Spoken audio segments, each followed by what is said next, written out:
kayo kung paano nga papalitan ang ringtone nyo gamit ang gusto nyong music. Una-una, pumunta muna kayo sa video or music na gusto nyong isave para gawing ringtone. Kaya dito pumunta ako sa TikTok para mag-search ng gusto kong isave or gawing ringtone. Kaya nag-search ako dito ng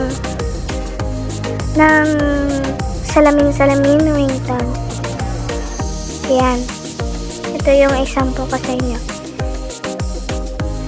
Lalagyan nyo lang sa huli ng ringtone para lalabas agad yung pang ringtone talaga. Ayan.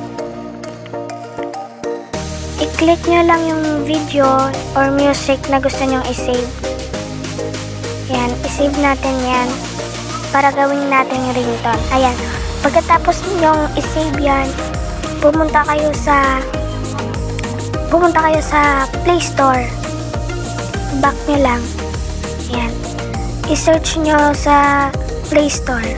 Pumunta kayo sa Play Store. Ayan. Pagkatapos nyong pumunta sa Google Play Store, i-search nyo yung video converter. I-download nyo guys kasi importante to para sa pasukan ng inyong ringtone. Ayan. I-click nyo yung video na yan, converter. I-open nyo guys. Ayan. Sa akin kasi naka-download na ako. Ayan.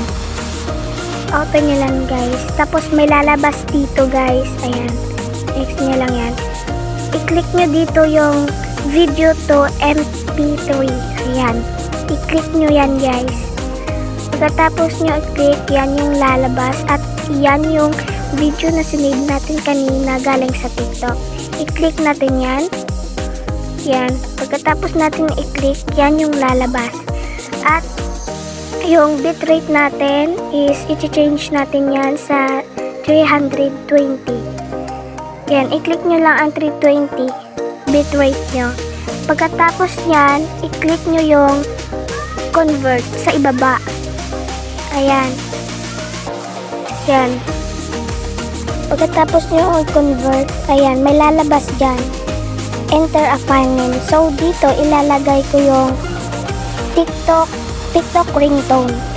Pagkatapos nyo change yung file name na yan, start nyo lang. Ayan. Pagkatapos start, aantayin nyo lang ma-complete.